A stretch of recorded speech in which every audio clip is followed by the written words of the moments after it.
Electricity is one of the major sectors that need to be sorted for Nigeria to move forward as a nation. This year alone, the national electricity grid has suffered 6 system collapses. The nation's power sector has apparently defied all attempts made towards improving it, even after the privatization of the generation and distribution segments over 8 years ago. There has not been any marked improvement in the power supply situation in the country. If anything, it was a continuation of the darkness that has pervaded all homes and offices across the country for decades. With the poor supply of electricity by distribution and generation companies, manufacturers and other big businesses and organizations rely on gas to generate power for their operations. Nigeria currently has an electricity deficit of 201,000 megawatts as power generation hovers between 3,500 megawatts and just over 5,000 megawatts. Joining us on the show this morning as we discuss the persistent problem of inadequate power supply in Nigeria and solutions to the problem is Barth Nnaji, Nigeria's former Minister of Power. Good morning, sir. Welcome to the morning show. Good morning. Greetings to all. So let's start off, sir. Obviously, it's quite clear that we have a problem. What are your solutions to this persistent problem of inadequate power supply?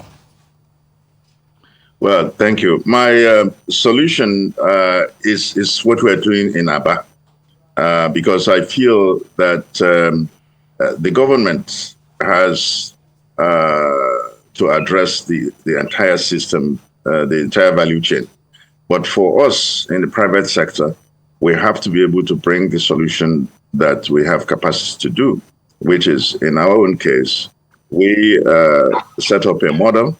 The model that we set up is we have reliable point of supply for gas, and we generate our own electricity. The electricity is embedded in our distribution disco, and so power is from end to end. It's a complete utility unto itself. We believe that this solution can be achieved in various parts of the country. It doesn't solve it entirely nationwide, but it solves in critical areas of the country to begin with, and ultimately it will reach everywhere. Now, we have the issue of gas supply. Now, if we are trying to build more power plants, then you have to have a solution. You have to have investment in gas production. And in fact, there is effort to build more power plants in the country. Then the transmission network has to have capacity to transmit, to wheel the power to the various distribution points in the country. And distribution infrastructure is quite dilapidated in a lot of places. In the case of Aba, we have done a lot to improve the distribution infrastructure. So that's the situation. Okay, you've talked about, infrastructure, the need for transmission and all of that. You've talked about your project in Aba, that we spoke about the last time when you were here. But a lot of people say, yeah, the problem is deeper than that. What about the other problems as regards the sector in general? The fact that the people that these companies were sold to power companies can't even service the loan. That most of them now are being taken back because they can't service their money.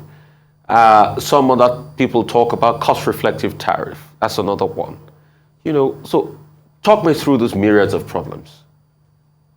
Yes, this is quite true. What happened during privatization is basically the root cause of this problem. Because when we started privatization, we set a goal that all those who buy the assets, whether it's distribution, whether it's generation, must have capacity, financial capacity and technical capacity.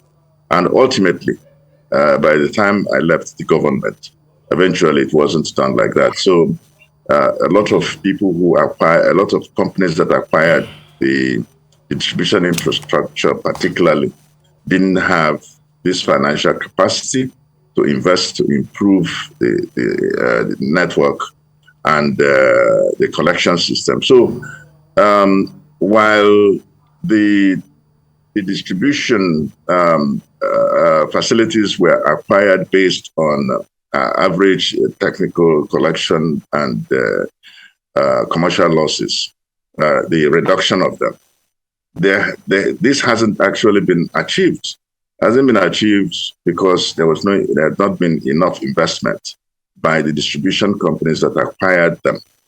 And so the government finds it difficult to say that it can improve what the government. It's a relationship whereby government must do its own.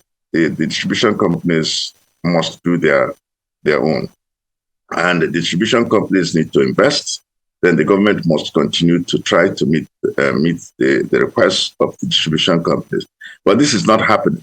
So the losses continue to be. In fact, in some places, you still have more than 50% losses, which would have been should have been stemmed by now.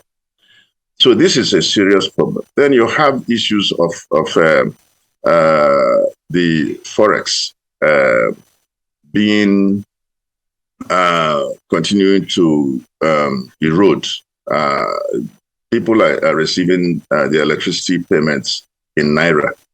Companies are receiving the electricity payments in Naira, but the gas is being paid in dollar.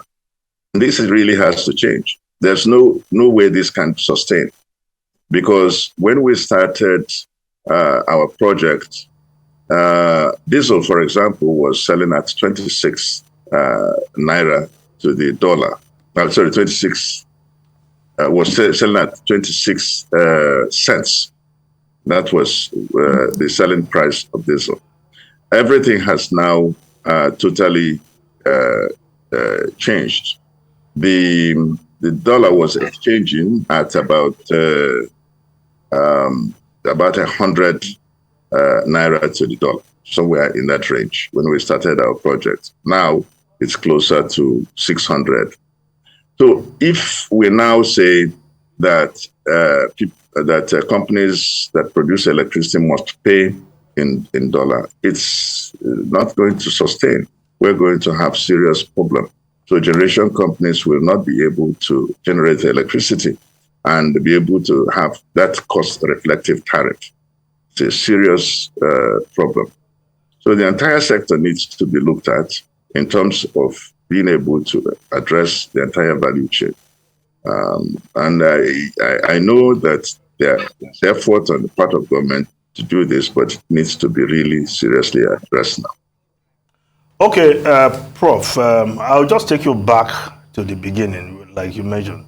You were in government when this unbundling and privatization exercise started, and eventually you had to leave what some people call conflict of interest. Personally, I felt everything should have been done to keep you in government. Now, you must have a template then. What was there in the template you were using in government that would have given us the desired result that was not done when you left the government? Then two, now these transmission companies, they've not invested enough in transmission facilities. Discos have their own issue of also investing. Is there really a nexus between this cost reflective tariff, which these companies are still clamoring for, and the fact that they have not invested enough in the sectors after buying over these companies? Yes, I will talk about the entire value chain and what our plan was. First, in the area of gas, there was massive efforts to have flare-outs at the places where they were producing oil and they were doing gas flaring. So this way we convert the gas to productive use. So this was so important, and all effort was being made by the Ministry of Petroleum and us, which means NNPC. Everybody was focused on this. It was during that our time that we have what we have called domestic gas obligation. And the domestic gas obligation means that you have to commit certain quantum of gas if you are an oil and gas producer for use in the country. And this was very, very helpful because the Nigeria, the gas aggregator system was now set up at that time. In fact, my technical advisor at that time became the first managing director of the gas aggregation company of Nigeria.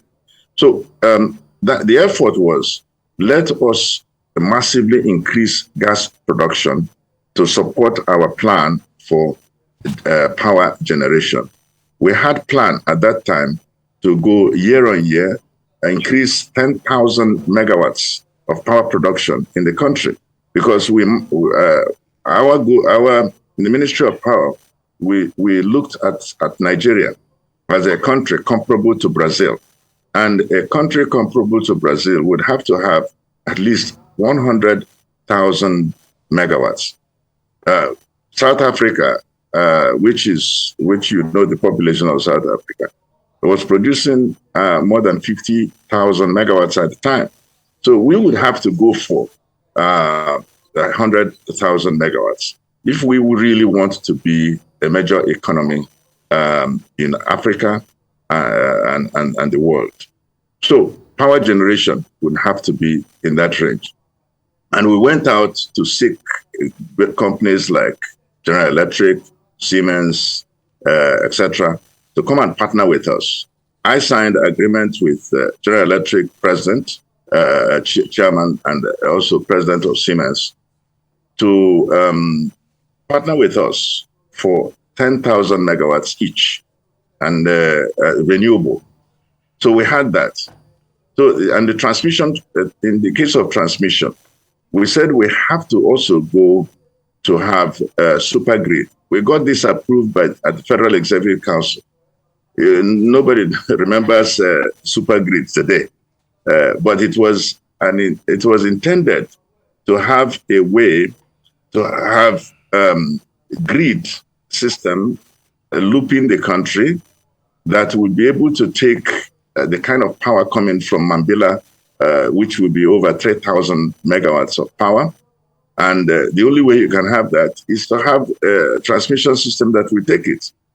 Now, you can imagine now the transmission system in Nigeria can't support more than 5,000 megawatts. So, and this is nearly 10 years hence from when we were in government. And for distribution, we wanted to enforce the fact that a distribution asset buyer must be capable of improving the distribution infrastructure and collection system so that it becomes credit worthy to buy power on bilateral agreement basis, not to have a middleman. We set up NBET to be a temporary organization that will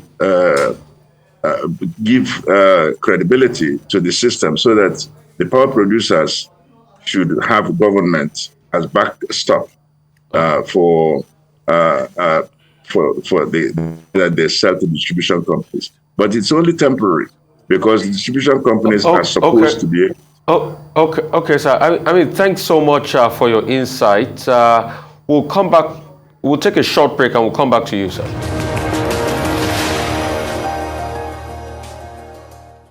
All right, welcome back to the morning show. So sorry about that quick break. We will come back to you, sir. I want you to finish your thought, then I ask my question, sir. Professor Barth, well, actually, yes. I have gone through the entire value chain. So the point I was making is that there's a lineup from end to end of what should be done in the fueling of the power plants, the power generation, what the plan was, the transmission infrastructure, and how to improve the transmission infrastructure. Not just merely the super grid, but also while we're building the super grid, we should also be improving the network. And the private sector should be able to be part of this on a PPP basis. The regionalizing of the grid also, so that you don't have continuous national system collapse, so that you have a more robust transmission infrastructure. Then, of course, the distribution. I have talked about how the distribution system was improved. Matter of fact, we should know that the distribution companies were sold merely on a bidding for the price of the asset, but rather on bidding for reduction of losses basis. That was just it. And you cannot improve reduction. You cannot improve on the reduction unless you invest heavily on the distribution infrastructure as well as the collection and commercial system. This is what we have done in Aba to improve. Okay, thank you so much, sir, for those insights. But a lot of people argue with you, sir, because you were talking about the holders of this power companies that couldn't live up to their billing, and you were talking about, oh, probably they didn't look at them well at the start. A lot of people argue with you that you were part of the process, sir. That you were part of the process, during the, Jonathan administration that brought about these people. I mean, what did you see? What did you do as regards it then? And secondly, the other argument is, but people have a right to get, leverage. People have a right to get loans. People have a right to get money to be able to fund the power sector. But the major problem is the fact that we are not honest with ourselves and we don't still pay cost-reflective tariffs. So it's difficult for these people to be able to get their money, coupled with the forex problem. What do you say about all of this, sir? Yes. Okay, first about my being there, you recall that before the assets were sold, I told you that we had targets of ensuring that those who are buying the assets actually had financial capacity, not money borrowed from Nigerian banks, that they had the capacity to invest money of their own. So their balance sheets should be able to do it. But it ended up not being that way. That's what I was trying to explain. That because of that, a lot of the assets got sold, particularly distribution companies, to companies that didn't have this capacity. And that's very fundamental. Yes, you can't really deal with electricity production where cost reflective is not very much central, because the cost of building 1 megawatt of power plant is quite expensive. In Nigeria, it could range anywhere from $1.3 million to $2 million just per megawatt. Result, you have to have cost reflective tariff to recover investment. It's fundamental. Then you have the issue of gas costs that I talked about. We can't be collecting money in Naira that is unstable and then at the same time paying for gas in dollar in Nigeria. And it's not even that you even have capacity to get the dollar when you want it. So it is a very serious problem. Even paying, if you have investment in foreign currency, like building power plants, you may have foreign investors. We want to attract foreign investors. That's usually what we like to tout. But at the same time, when we have foreign investors, for them to repatriate their investments, they can't get the dollar. They can't get the foreign currency. It's a very serious problem here. It certainly is. I wanted to talk to you about the legislative backing that we have to implement some of these changes that we need to see? Obviously, the current constitution as it is creates an environment whereby we can have the geometric power plants, but the Senate is also looking to pass an electricity bill, which would deepen those powers, allow states to license independent mini grids, really open up the space, give legal backing to renewable energy and what have you. But there's some pushback from the Nigerian Governors Forum in terms of giving a supervisory role to the Ministry of Power. They want that decentralized, whereas the Ministry of Power feels that their supervisory role is being too diluted. What kind of balance should such a bill strike, and is it even necessary? Just in 2 minutes, sir, if you can. It is very important. I'm sorry, you said? Just in 2 minutes, sir, if you can. Okay, yes. No, it is very important to have the state governments or the states have access to being able to produce power and even to regulate power. And I think a lot of people are very much, they understand that is a good way to go. There should be a supervisor of the process in Nigeria, but the regulatory commission is there as well. There should be a national regulator, but there can be state regulators as well. So there should be a balance whereby the private sector participants should be part of the process, the state government should be part of the process, and the federal government. The federal government shouldn't be hogging everything. That's always where we go wrong, when there is over-centralization of processes. Well, thank you so much for your time this morning.